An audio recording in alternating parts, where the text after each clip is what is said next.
Procuradoria Federal belga realizou 20 buscas no âmbito do caso de corrupção no Parlamento Europeu, a última esta segunda-feira, para recolher dados essenciais à investigação.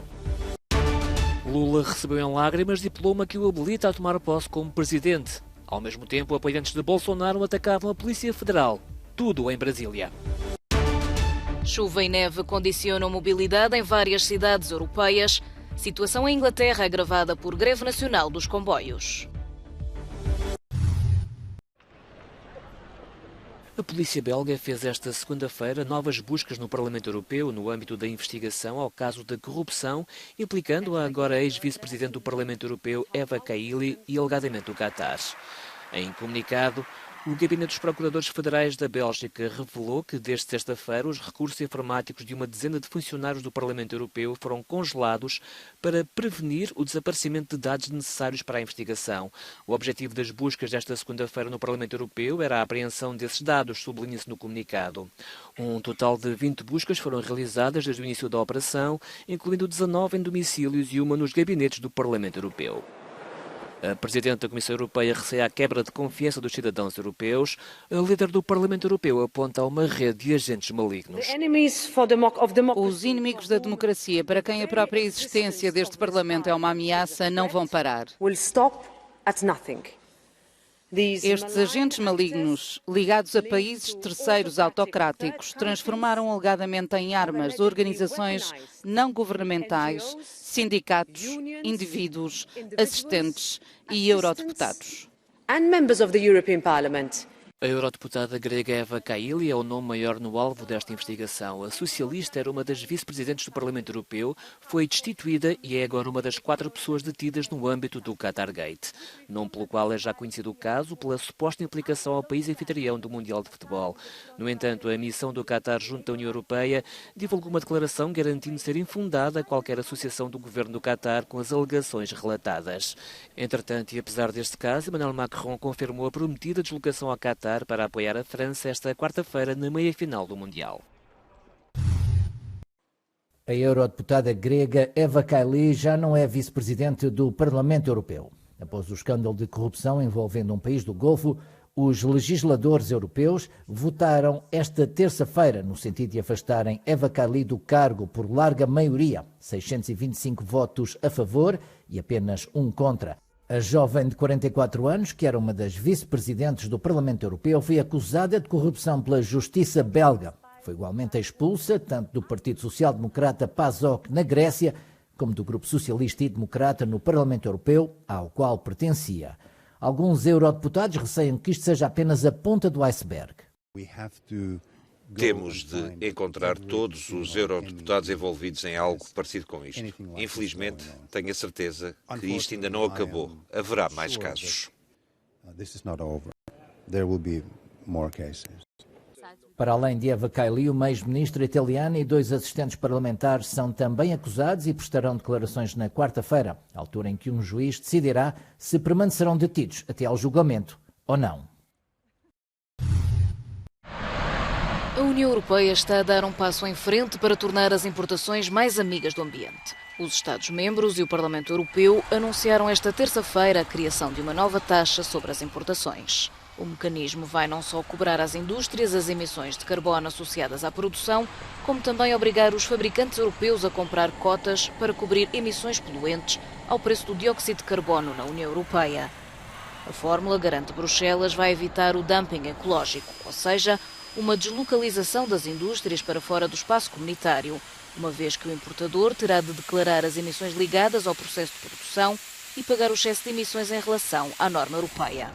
O mecanismo vai visar os setores considerados mais poluentes, como o do aço, alumínio, cimento, fertilizantes ou da eletricidade, mas outros setores poderão ser acrescentados. Estima-se que esta taxa possa gerar mais de 14 mil milhões de euros por ano. As receitas vão para o Orçamento Geral da União Europeia.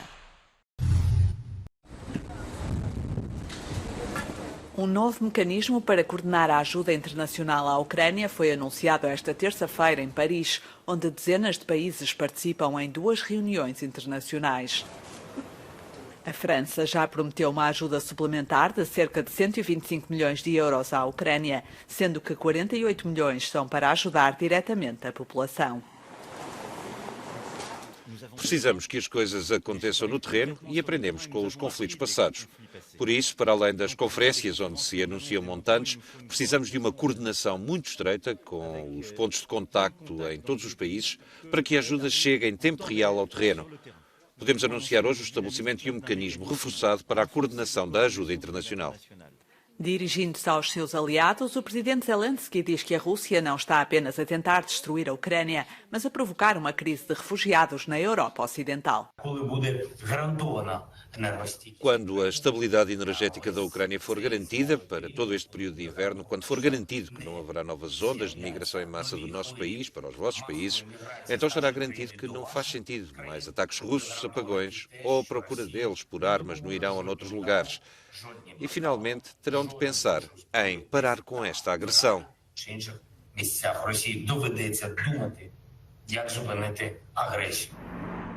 A Rússia tem bombardeado a rede de energia elétrica da Ucrânia, deixando milhões de ucranianos sem eletricidade, numa altura em que as temperaturas descem, com o inverno à porta. Os ataques aéreos têm atingido também zonas residenciais, causando a morte de civis. Luiz Inácio Lula da Silva e Geraldo Alckmin receberam esta segunda-feira no Tribunal Superior Eleitoral em Brasília o diploma que confirma a eleição de ambos, respectivamente, como presidente e vice-presidente do Brasil. A cerimónia confirmou o regresso de Lula à presidência e o sucessor de Bolsonaro não escondeu a emoção. Eu quero pedir desculpas a vocês pela emoção, porque quem passou o que eu passei nesses últimos anos está aqui agora, é a certeza de que Deus existe e de que o povo brasileiro é maior do que qualquer pessoa que tentava dito nesse país. Na cerimónia, o presidente do Tribunal Superior Eleitoral enalteceu a vitória plena da democracia e do Estado de Direito. Alexandre Moraes criticou a propagação de notícias falsas e discursos de ódio e prometeu responsabilizar os autores desses ataques à democracia. Lula da Silva toma posse como presidente do Brasil a 1 de janeiro.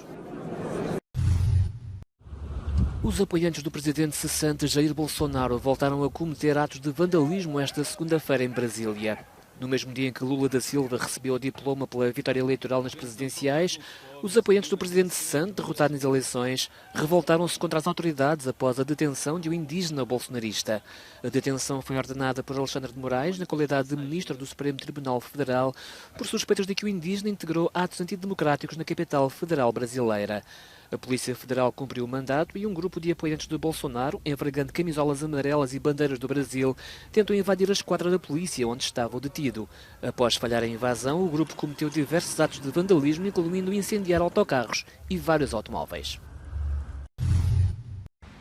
A poucos dias da chegada oficial, o inverno faz anunciar na Europa. Em Portugal, a chuva deixou Lisboa em alerta vermelha esta madrugada e grande parte do território no laranja. Na capital inglesa, é a neve a dificultar a mobilidade já comprometida por paragens nos transportes públicos. O país atravessa uma vaga de greves em vários serviços. Esta terça-feira, uma paralisação dos caminhos de ferro, com impacto em algumas linhas de metro, promete tornar o dia dos londrinos ainda mais difícil. Nem mais a leste, as habituais baixas temperaturas chegaram sem perturbação. Na Estónia, uma forte queda de neve e o gelo formado no aeroporto de Riga esta segunda-feira obrigaram ao atraso ou mesmo cancelamento de voos. Devido aos nuvens, mais de 4.000 casas no sul do país sofreram cortes de eletricidade. Durante pelo menos 2 dias, os habitantes da capital estoniana vão ter direito a bilhetes gratuitos para se deslocarem de transportes públicos e evitarem as estradas. Mas onde o frio promete ser mais impiedoso é na Ucrânia, onde a destruição de infraestruturas energéticas deixou milhões de pessoas sem eletricidade para se aquecer. Em Kiev, os habitantes adaptam-se como podem e recorrem a geradores portáteis para prosseguir com o dia-a-dia.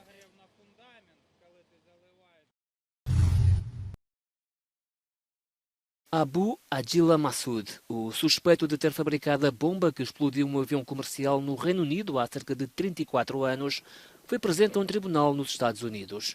O homem é suspeito de ter feito parte de uma célula de serviços secretos da Líbia e de ter feito parte do atentado contra o avião da Pan Am. A explosão e queda do avião matou 270 pessoas, incluindo 11 no solo. A maioria das vítimas eram americanas. Apesar das várias e graves acusações, os procuradores não vão pedir a pena de morte para o réu.